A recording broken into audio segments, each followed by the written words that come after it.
esto que hemos visto es completamente distinto lo que está en la Biblia a esto que estamos viendo aquí. Y lo ponemos porque desde hace 10 años que nosotros dijimos algo parecido a esto, nos decían que nosotros no sabíamos, nadie puede saber cuál es la doctrina de esta denominación, y que nosotros hablábamos sin saber. Bueno, a lo mejor algunas cosas sí las ignorábamos, sí, claro que sí. Pero esto está aquí y se sabe, desde hace mucho, mucho tiempo, ¿no? Lo que esta señora dijo, invalidando completamente a la Biblia. ¿Eh? Y lo dice aquí, Jesús entró en el lugar santísimo del celestial al final de los 2300 días de Daniel, o sea, en 1844. Y ustedes pueden leer lo que sigue ahí. Ahí está la cita, en los primeros escritos, en la página que es. Después aquí también tenemos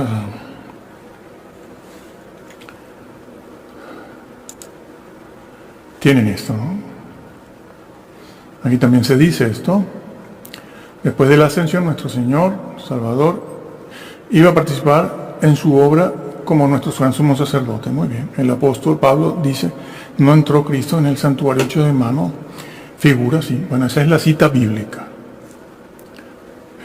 Pero aquí dice, cuando Cristo ascendió al cielo en el año 31, inició su ministerio en el lugar, que dice ahí, santo, en el lugar santo.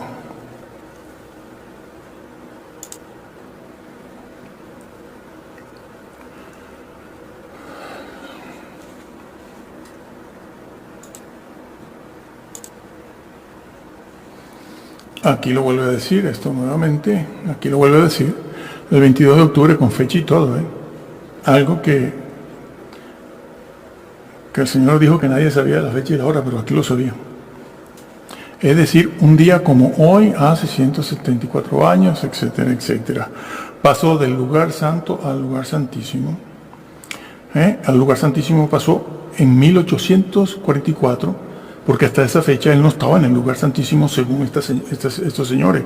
¿Dónde estaba en el lugar santo? ¿Y qué hacen en el lugar santo? Arriba no hay lugar santo. Cumpliendo el tiempo, etcétera. Y lo vuelve a repetir aquí. Entonces, es eso. Aquí está todo eso.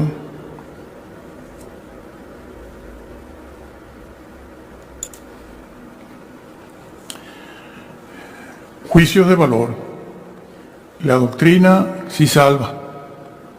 La doctrina incorrecta no salva.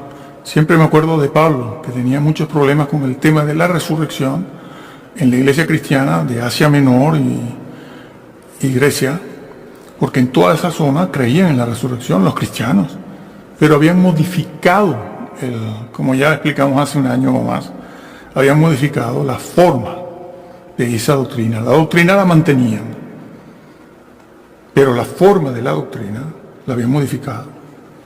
En el libro de Corintios está dicho también, porque en la zona de Corinto, había quienes creían en eso, muchos, y creían en la supervivencia del alma, pero que como cristianos tenían su propio concepto, que no era el bíblico, y eso está reflejado en 1 Corintios 15, y también le dice a Timoteo lo mismo. En 2 de Timoteo está. En realidad, 1 y 2 de Timoteo habla de todo lo que pasaba allí en Éfeso. Éfeso casi cerca de Macedonia, arriba. Pero es que el mismo problema lo tenían un poco más abajo los colosenses. El tema de la resurrección era un tema fuerte. Y Pablo dice que quienes cambian la forma de la doctrina no entran. Eso es juzgar, eso es juzgar. Sí, es juzgar, juicios de valoración, para saber quién me quiere engañar y saber detectar la cizaña enseguida. Se detecta enseguida la cizaña, ¿dónde está? Y el trigo corrompido también, que cuando ya no se puede reponer, se corrompe y se pone al lado de la cizaña. Y es increíble ver, termino esta parte diciendo que es increíble ver cómo en este momento los bautistas presbiterianos, bautistas calvinistas, luteranos, se alarman de ver porque en sus iglesias, en sus templos, hay tanta gente en pecado. Incluso algunos, si no lo hacen, lo permiten, ¿no? La pedofilia esta. Bueno, el que se quiera desuscribir, que se desuscriba y vivir una mentira, que prontito toditos vamos a estar arriba en el juicio. Vive la fe como la vivió la iglesia primitiva, la iglesia apostólica, que se enfrentó a todo esto. Se convertían para morir. Estos de hoy en día no. Entonces, están alarmados y están llamando a la santidad. Pero ¿cuál santidad si tú mismo la negaste al negar el decálogo? Sin decálogo no hay santidad. ¿Cuál santidad? ¿Quién me va a dar ese parámetro a mí? ¿Dónde están los paradigmas? El marco de referencia. Decir simplemente que, bueno, la ley sí, hay que portarse bien. ¿Ya? No, pero claro, después les dicen, no te preocupes, que no necesito, tú estás garantizado. Doctrina maniquea. De Gotescalco, que nos viene del siglo I. No. Bueno, los gnósticos sí vienen del siglo I, pero fue Ignacio de Agustín de Hipona, y Agustín de Hipona fue. Entonces lo que les dicen no es que no era la doctrina maniquea de Agustín de Hipona al principio de su ministerio. Al principio de su ministerio él decía que sí, que la ley había que guardarla para alcanzar la salvación recibida gratuitamente. ¿Y por qué al principio de su ministerio y su vida como creyente y como obispo enseñaba eso? Porque esa era la doctrina que había heredado de los padres de la iglesia apostólicos del siglo I, II, III y IV. Y él creía eso cuando se convirtió, porque esa era la doctrina que había allí. Pero pasaron 20, 30 años de su ministerio y en su lucha contra los pelagianos, llegó a cambiar la doctrina completamente. Entonces el calvinismo de hoy, que es lo que ustedes han visto por ahí, cuando dicen que Agustín de Hipona era calvinista, entonces lo que te enseñan, dice, no, es que lo que pasa es que Agustín de Hipona se dio cuenta de que estaba equivocado. Estaba equivocado y realmente el decálogo no hacía falta y él se dio cuenta. Y él no creía en la predestinación, pero ahora sí creía al final de su vida. Pues una pifia completa. Escribió muchísimo, pero se equivocó en cosas importantes, señores, que no salvan a nadie. Ellos lo pueden pintar como la gloria del cielo. Ese señor se equivocó en cosas importantes, que ni la misma Roma le ha aceptado. Y eso ha de celebrarse, ¿no? Porque Roma no cree en la predestinación de esa manera. Bueno, algunos monjes por ahí, sí, hay de todo. Entonces, les digo lo mismo de siempre, lean la Biblia. Casiodoro de Reina, o 1602. Créanla como está, tal cual está, no la cambies. Si habla del libro de la vida, créelo. Sí, bueno, si eres cizaña, esto no lo estoy diciendo para la cizaña, que la iglesia está muy llena de cizaña, un 80-90% de cizaña. Pero si tú no eres cizaña, déjate de bailoteos, bailecitos y celebraciones, que yo no voy a hablar mucho de eso, todo lo que hay ahí, y empieza a vivir la fe verdadera y cree la Biblia como está. Desmárcate, no cooperes, no te hagas copartícipe de todos estos grupos que han torcido la Biblia completamente y la doctrina, porque no entrarás. El Señor lo dijo, ya eso lo he grabado, he dicho muchas veces, están los vídeos por ahí. Y si no los quieres ver, no los veas. No me hagas famoso, como dicen. Me van a hacer famoso, sí. La gloria es de Dios, hombre, claro. Yo tengo 43 años en esto. He pasado lo mío para llegar aquí. Hemos pasado, porque es la familia toda. Y no estoy buscando la gloria humana ahora que voy de salida. Bueno, te lo digo claramente porque queda poco tiempo. 15 años no es mucho tiempo. 20 años no es mucho tiempo. Faltan cosas por verse todavía. Pero los tienen entontados, embobados, que si los 3 ángeles, que si las 4 bestias, que si van a salir de las piedras los nefilines, que si vieron los ovnis, que la ley dominical, está ya, la firmó el Papa, solo falta que la firme en el Congreso. Tienen en ese mismo, con esa misma cantalita, 120 años y no terminan de firmarla en el Congreso para que no se reúnan el día sábado, sino el domingo. Y ahí los tienen. Bueno, y una serie de cosas, el otro que sí, la predestinación, y después lee la Biblia tal cual está, créela, y piensa que del libro de la vida se borra, porque primero te escribieron. Piensa que el infierno existe. Tienes algunas evidencias en internet, que esas evidencias que están puestas en internet son de antes de Cristo. Esas experiencias, no hay nada nuevo. A mí no me dicen nada nuevo esas experiencias, solo sé por los documentos que vienen incluso del año 500 antes de Cristo, que está eso escrito ahí. En la iglesia primitiva todo eso se conocía. Ahí está el Evangelio de Pedro, que fue canónico para algún grupo durante un tiempo, después lo quitaron, pero no tiene nada raro. Lo que vemos hoy en día en internet es peor todavía que lo que está en el Evangelio de Pedro. Mucho peor. Y está en la Biblia también. Huye del infierno. Huye de estos líderes. Si no eres cizaña, si no estás corrompido, huye a tiempo, porque si no, te arrastrarán. Y que el Señor te bendiga. La oración modelo de la que hablábamos antes. Lo que pidierais al Padre, en mi nombre. ¿Dónde está? Ahí está. Lo que pidierais al Padre en mi nombre. A los que por Él se acercan a Dios, el Padre, claro, yo me acerco. Es lo que Pablo va a decir en el capítulo 10, versículo 19, me parece, cuando dice, tenemos libre acceso al Padre, en el lugar santísimo. El velo fue rasgado. Él lo rasgó como hombre. Ahora hay un hombre que entró, el primero. Ahora pueden entrar todos los demás también. Y está diciendo algo que aquí es muy importante. Dice que vive. Esa palabra vivir, vamos a verla ahora. Aquí sería bueno decir algo en cuanto a esto, porque el escritor a los Hebreos presenta a Jesús como hombre, traspasando el velo, sentándose a la diestra del Padre, como lo veremos ahora, para interceder, como también vamos a ver a continuación, porque hacía falta un hombre allí, de verdad, y no simplemente el Hijo de Dios, en forma espiritual, espíritu, etc. Porque un hombre fue el que pecó en el Edén. Tan simple como eso. En el Edén no pecó un ángel, en el Edén no pecó un arcángel, ni Gabriel, ni Miguel, ni nadie. Entonces, ¿quién ha de redimir a la humanidad? Un hombre. ¿Por qué? Porque la sentencia había caído sobre un hombre, la sentencia de pena, de muerte eterna,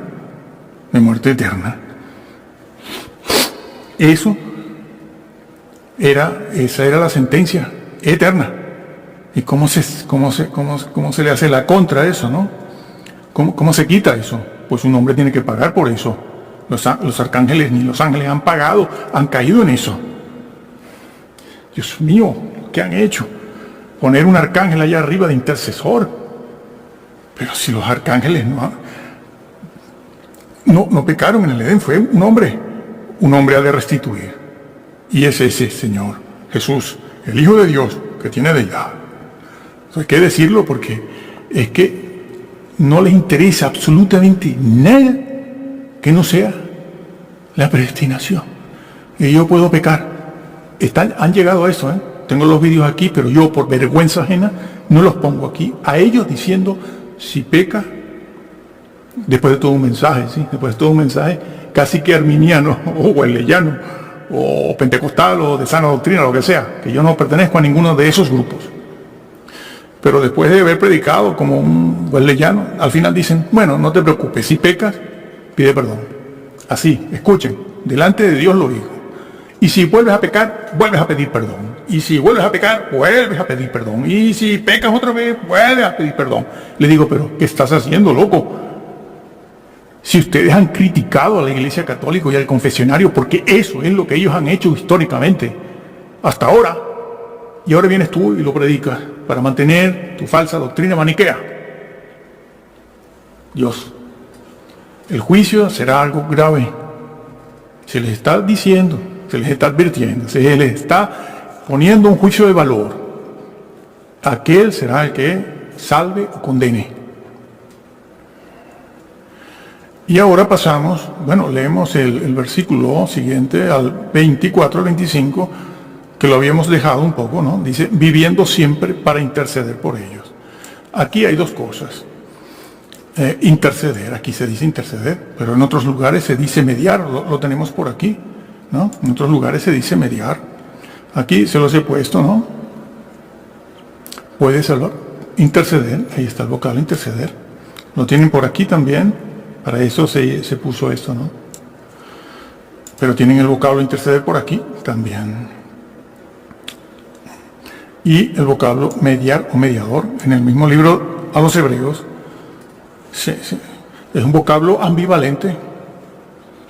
Se refiere a la misma acción de Jesús de interceder, de mediar. Porque ese vocablo, como se los he puesto, interceder, lo tienen ahí en griego, en tuncano. Sí, en tuncano. Es un vocablo, ahora vemos el tiempo en que está. Es un vocablo que significa acercarse a alguien, a algo, acercarse, ¿no? En forma respetuosa para lograr algo, en el sentido de una persona que ruega, que pide, que va a solicitar algo.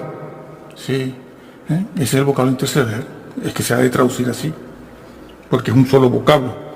No vamos a poner una frase entera porque por haber hecho eso, en las traducciones dinámicas, se ha vuelto la Biblia un disparate completo. Cada quien pone lo que le parece, porque no traducen la traducción, yo la llamo funcional a veces, pero es formal, palabra por palabra, palabra por palabra. No, empiezan a poner las frases que a ellos les parece, y han hecho y la llaman Reina Valera, sí, también.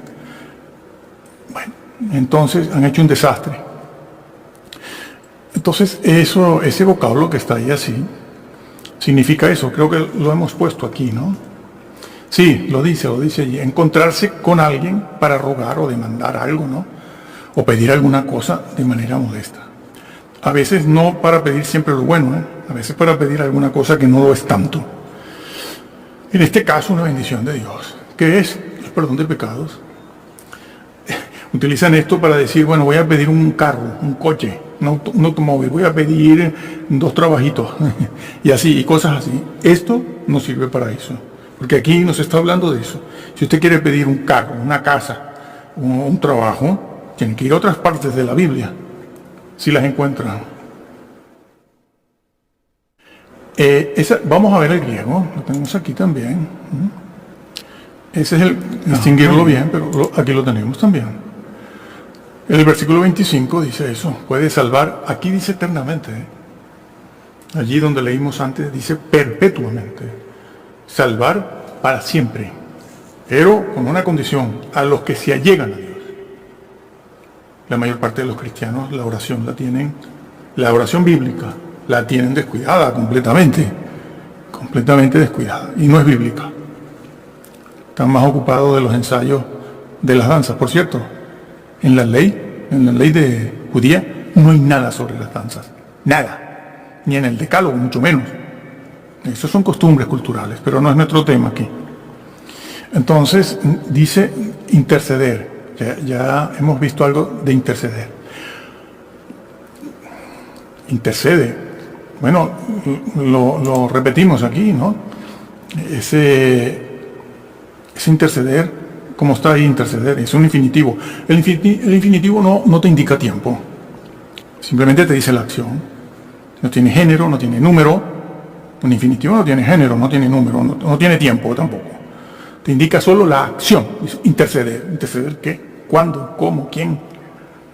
Entonces, es importante. Nos vamos al capítulo 9, que versículo 2 dice, porque el tabernáculo estaba dispuesto así. En la primera parte, llamada lugar santo, perfecto, estaba el candelero, la mesa y los panes de la proposición. 9.3, en el segundo, tras el segundo velo, el primero era la entrada hacia el lugar santo. Después había otro velo hacia el lugar santísimo. Tras el segundo velo estaba la parte del tabernáculo llamada lugar santísimo. Exacto, correcto, eso es. Eso es. Vámonos al versículo 12, donde por fin se dice, el 11 mejor, y no por sangre de machos, cabríos ni de becerros, sino por su propia sangre, entró una vez para siempre en el santísimo, lugar santísimo, habiendo obtenido eterna redención. ¿Y por qué tenía que ser con sangre? Porque alguien tenía que cargar con la condenación, las ofensas, el desafío, el descaro que el hombre había hecho en el Edén y todos nosotros. Como humanos estuvimos allí. Pero alguien tenía que pagar por eso, si no, no puede entrar un hombre. Un hombre no puede entrar en el lugar santísimo si no es perfectamente santo. Y habiendo pagado aquella sentencia del Edén, el día que de él comas morirás, muerte eterna. Y Jesús lo pagó y lo entró con su propia sangre. Ya no es la de un cordero, un animalito, la mía propia, la del Señor. Por eso rasgó el velo y entró una vez para siempre en el lugar santísimo, habiendo obtenido, así obtuvo la redención. Pero no me lo saques del lugar santísimo, porque usted, para validar la visión, los cálculos del señor Miller, que fue un verdadero fracaso y echó a perder su ministerio y se retiró. Se retiró, ¿no? Sí, bueno, él se retiró, claro, echó a perder su ministerio. Sí, bueno, pero sigo aquí. Entonces, él obtuvo esa eterna redención, ¿no?, en el lugar santísimo. No me lo saques de ahí para darle la razón a la visión esta del señor Miller, porque él se retractó, ¿no? Y ustedes insistieron en que sí. Y entonces formaron allí toda una doctrina entre visiones, sueños, los ángeles, los viajes espirituales, toda una serie de cosas, y destrozaron completamente esto, sacando al Señor del lugar santísimo allí mismo. En el siglo I lo dejaron entrar en el 1844 para el famoso juicio que, por cierto, los juicios del Señor, esto no tiene nada que ver, esto no tiene nada que ver el lugar santísimo con los juicios estos. El juicio está al final del milenio, el juicio del gran trono blanco. Allí está donde está el libro de la vida, ¿sí? Hay un libro de la vida allí, aunque estos señores también lo han quitado. Y mira que en el libro de Apocalipsis se menciona el libro de la vida varias veces para decir eso, para decir que se puede ser borrado o que no borrará de un plumazo. ¿Por qué? Porque son personas que están funcionando bajo el mismo paraguas que funcionaron los saduceos en el siglo I con Cristo. Muy bien todo esto, porque dice, porque no entró Cristo en el santuario hecho de mano. En el santuario hecho de mano. ¿Cómo está eso en griego? En el santuario. Agion. Vamos a verlo aquí, un momento. Vamos a verlo en griego. Hecho de manos. Eso que este es plural, ya lo tiene, santísimo. Lo que está diciendo aquí este señor, porque no entró Cristo en el santísimo. ¿Dónde entró? En el santísimo. Directo. Es el énfasis que le da el escritor a los hebreos, para que tengan confianza, para que no retrocedan, para que no pequen, para que todo tipo de pecado, moral y doctrinal. Sí, vamos a verlo. Aquí está. Bueno, no, perdón. Está aquí, sí. Versículo 19. Teniendo, por lo tanto, hermanos, hacia adentro, sí. Bueno, es que el griego es así. Tal sumo sacerdote, el que entró, ¿dónde? En la guión. Eso es plural. La palabra agios. Adjetivo. Debe estar como adjetivo, sí. Está como adjetivo. Porque de per sí es una palabra que califica santísimo, santo. A menos que lo puedas usar como sustantivo, que puede ser. Y lo está diciendo, santísimo. Retornamos aquí, santuario. Así que hermanos, teniendo libertad. No había libertad antes, ahora sí. ¿Por qué? Porque allí hay otro hombre. Por la sangre de Jesucristo, por el camino que Él nos consagró nuevo, lo que les había dicho antes de nuevo, aquí está. Vivo, por el velo, rasgó el velo, esto es, por su carne, con su cuerpo, con su humanidad. Y teniendo un gran sumo sacerdote, bueno, Él, sobre la casa de Dios. Bueno, señores, esto no tiene nada que ver con la enseñanza que comenzó a regir en el siglo XIX, porque antes no se había dicho nada. Y en ese sentido, haber negado todo esto y crear otra doctrina diferente, esa doctrina es completamente distintiva, se distingue enseguida, porque es diferente a la historia, a la Biblia, a los comentarios de los padres de la Iglesia, padres apostólicos. No encuentras eso por ninguna parte, la doctrina adventista.